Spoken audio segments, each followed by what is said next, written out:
I prefer a mix of broad laminar flow with high velocity laminar flow. Instead of focusing solely on the number of pumps, consider how to achieve both broad and high velocity flow. In my current setup, I use a closed loop system with the Ecotech Vectra L1 pump, C-swirl, and 3/4 inch adductors. One would think to just point multiple power heads at each other, but oftentimes it works better when they miss each other by just a little bit. I initially had the closed loop nozzle pointing downwards across the reef, but changing the flow path to direct it just below the surface, I noticed the entire tank got more natural flow and I noticed more detritus and debris being lifted.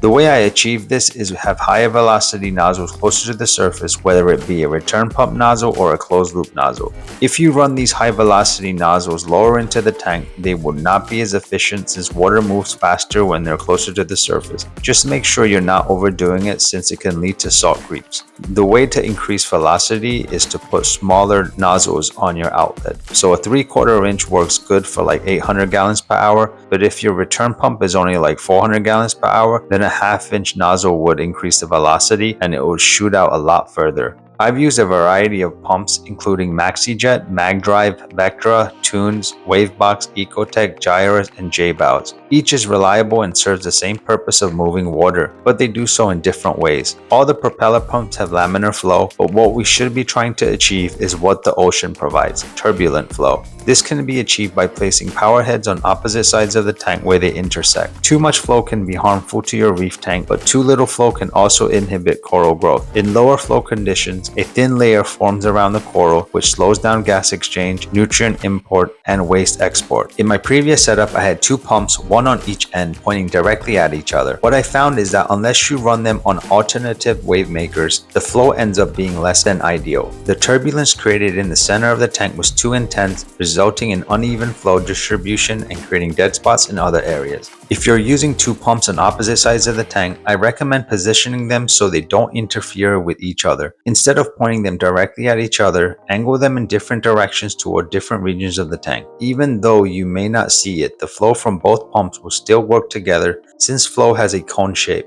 and this will create beneficial turbulence across the tank without overwhelming any single area. Additionally, using a return pump nozzle to direct flow into areas that need it most can also help balance the circulation in your tank. One of the best investments I've made in this hobby is the C-swirls. Over the years, I've purchased 4 of these devices, and once you use them, you'll understand their value. The simplicity of the C-swirl is what makes it so effective. The way it creates flow along the back glass and ensures 100% of the tank is getting circulation is unmatched. While devices like MP60s can move a lot of water, pound for pound, I consider the C-swirl to be the champ. Its ability to flush the system with varying speeds and velocities is truly impressive. The only real adjustment needed is placement of the nozzle, and then beyond that, it's pretty much set it and forget it. The only downside is the price. At $454 per unit, it may seem like a steep investment, but much like Ecotech Vortech, they're built to last, have good resale value, and can last 10 to 20 years.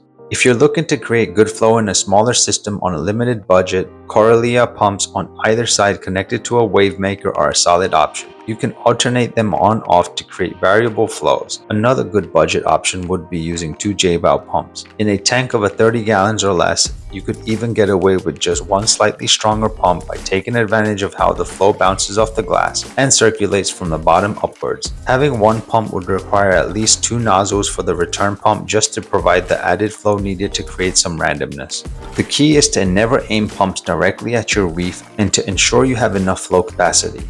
A pump with a higher gallons per hour is always preferable. If you can't control the flow, you can always have a timer, cycle it on and off throughout the day. Almost everyone starting a reef aquarium will ask the same question: how much flow do I need in my system? You'll often hear that SPS corals need up to 40 times turnover, LPS corals need about half that, and soft corals need about 10 times turnover. But here's the reality: there isn't a one-size-fits-all answer. The ideal flow for your tank will ultimately depend on the specific needs of your system. You may need to adjust it as your tank matures and your livestock increases. When you're just starting out with the minimum livestock, less flow can be fine. In my 400-gallon reef tank, all my flow devices are running at once. I get around 50 times turnover. In my previous 150 15-gallon setup, I had an insane turnover rate of 110 times. But running all those pumps at the same time isn't necessarily beneficial. Aim for having anywhere between 20 to 50 times turnover, but put more focus on turnover going into your sump, as this will drastically impact the overall health of your system.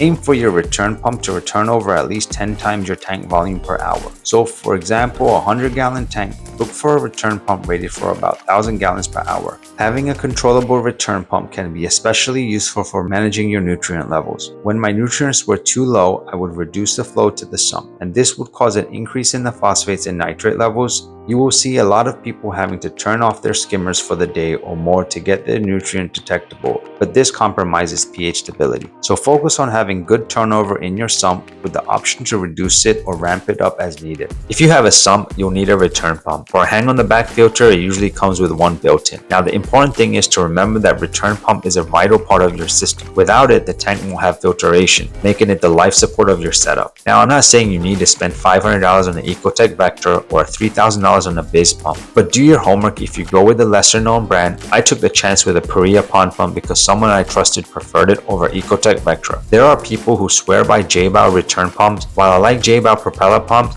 I'm not sure I would trust them for the return pump, but to each their own. If you want a tried and true option, Eheim pumps are the most trusted and reliable out there. When choosing a return pump, make sure it's quiet and can handle the head pressure of your system. Head pressure is crucial because if your sump is 6 feet below your tank, a pump rated for 1,000 gallons per hour might only give you 500 gallons per hour. Be sure to check the head pressure rating so you're not getting half of what you expected. I learned this firsthand on my system, which was the first time I had a basement sump with a head pressure of 13 feet. My 6,000 gallons per hour pump only pushes about 1,500 gallons per hour to my display tank. So be sure to factor in head pressure. Pretty much every manufacturer has a graph on their box and it'll let you know how much gallons per hour is at 0 to like 10 plus feet of head. If you can, go with a DC pump, which is controllable. This is ideal option because it lets you fine-tune the flow to match your nutrient demands of your system. I like having a controllable pump. It allows to crank up the flow during deep cleaning to flush out the system quickly. It's a nice feature to have.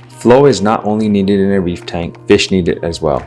Without sufficient flow in your system, there will be more waste buildup in your rock and sand that could lead to nutrients and algae issues. I see so many fish-only systems without any pumps, and I just can't figure out how they rely on the return pumps to provide flow. You can definitely overdo the flow, so don't go overboard with it. My favorite pumps are the Ecotech MP60s and MP40s. These pumps are great, but you still need to know where to install them and how to maximize their performance. I find using anti-sink mode on nutrient export is the best mode by far. I also find they work best if they are positioned away from each other on opposite ends, one pointing across the reef and another one above the reef. I find corals and fish prefer when the tank has calmer flow at night. Fish need to sleep and corals need to feed. When they are being blasted at night constantly, it's not beneficial.